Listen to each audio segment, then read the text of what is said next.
I guess I've got to start this one by saying if ever there was a phase of a project which is poorly done, generally speaking, it's project closure.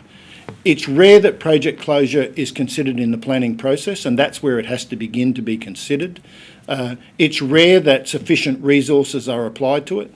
It's rare that sufficient time is applied to it. So we've got to be thinking about project closure right from the planning process of a project.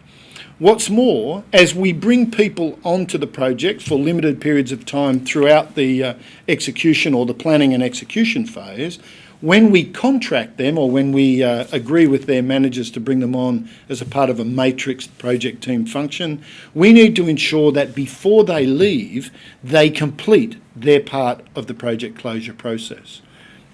It's of no value if you bring a senior technical expert on from another part of your organisation to be with your project during the planning phase. It's of no value if in 18 months' time after the delivery of the project, while you're doing your project closeout report, you invite that individual back so that they can give you detailed lessons learned on what they learnt while they're in the project. They will have long since dumped it. So it's a very important function of the closeout process that you capture every single individual as they come and go in the project so that they can have their part of the closeout process. So the closeout report, which is the most common document, should document the achievement of the project objectives and the value that we have added to the organisation. The closure of all elements of the project, and the normal way of doing that, of course, is to just ensure that we've met each of the WBS elements.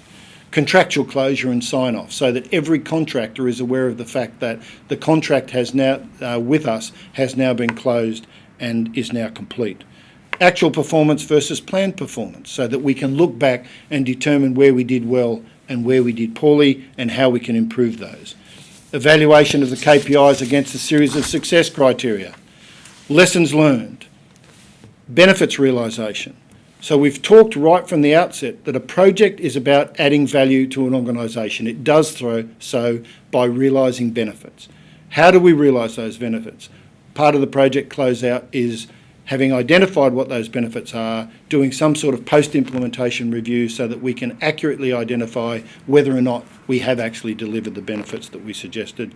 And then ultimately, the project sponsor must be able to sign off on the project to say that it has been complete. And when that happens, the project is closed.